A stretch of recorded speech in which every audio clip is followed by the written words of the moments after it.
जगन्नाथ महतो के निधन के बाद डुमरी विधानसभा उपचुनाव की चर्चा शुरू। परिवार का ही कोई सदस्य संभाल सकता है विरासत। बोकारो जिला अंतर्गत डुमरी विधानसभा क्षेत्र से लगातार 4 बार विधायक रहे सूबे के स्कूली शिक्षा मंत्री जगन्नाथ महतो के निधन के बाद अब डुमरी विधानसभा क्षेत्र में उपचुनाव की चर्चा भी चौक चौराहे पर शुरू हो गई है। इतना तय है कि स्वर्गीय जगन्नाथ महतो के परिवार से ही कोई उनकी राजनीतिक विरासत को संभाल सकता है। विधानसभा क्षेत्र के नावाडी प्रखंड से जुड़े कई ग्रामीण बातचीत के क्रम में बताया कि हम लोग चाहते हैं कि स्वर्गीय महतो के ही परिवार से कोई उपचुनाव लड़े, चाहे वो जगन्नाथ महतो की पत्नी बेबी देवी हो या फिर उनके पुत्र अखिलेश महतो उर्फ राजू महतो। कई लोगों का यह भी कहना है कि अगर चुनाव लड़ने को लेकर पुत्र की उम्र को लेकर किसी तरह की बाधा आ रही है तो पत्नी को चुनाव लड़ाया जाए।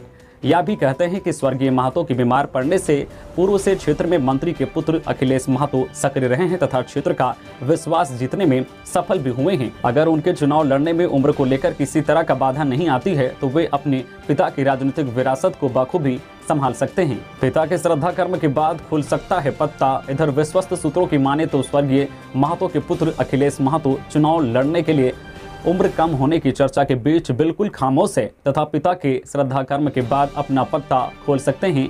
झारखंड के मुख्यमंत्री हेमंत सोरेन ने जिस तरह जगन्नाथ महतो की बीमारी के बाद से उनके प्रति जो श्रद्धा, स्नेह एवं प्रेम दिखाया है, उससे इतना तो साफ है कि मुख्यमंत्री स्वर्गीय महतो के ही परिवार में से किसी को राजनीतिक बागडोर संभालने की जिम्मेदारी दे सकते हैं। कुछ लोग तो इस बात की भी चर्चा कर रहे हैं कि विपक्ष जगन्नाथ महतो की खाली सीट पर होने वाले उपचुनाव में उम्मीदवार नहीं दे तो देश में झारखंड की राजनीति की नई पहचान बनेगी। नावाडी और डुमरी प्रखंड को मिलाकर बना डुमरी विधानसभा।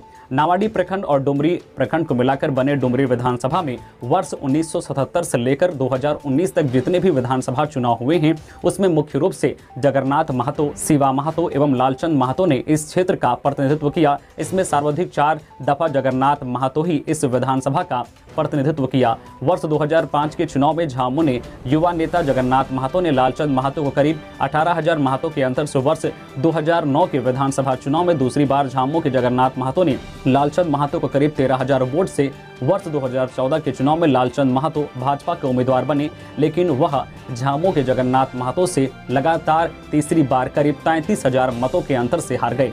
2019 के विधानसभा चुनाव में जगन्नाथ महतो को रिकॉर्ड 71,128 मत मिला, जबकि आजसू की यशोधा देवी को 36,840 मत लाकर दूसरे स्थान पर तथा भाजपा के प्रदीप साहू 36,013 मत लाकर तीसरे स्थान पर रहे हैं। इस चुनाव में जदयू से खड़े लालचंद महतो को मात्र 5,219 मत ही मिले थे। चुनाव में जीत के बाद क्षेत्र में विकास को ले रहते थे तत्पर।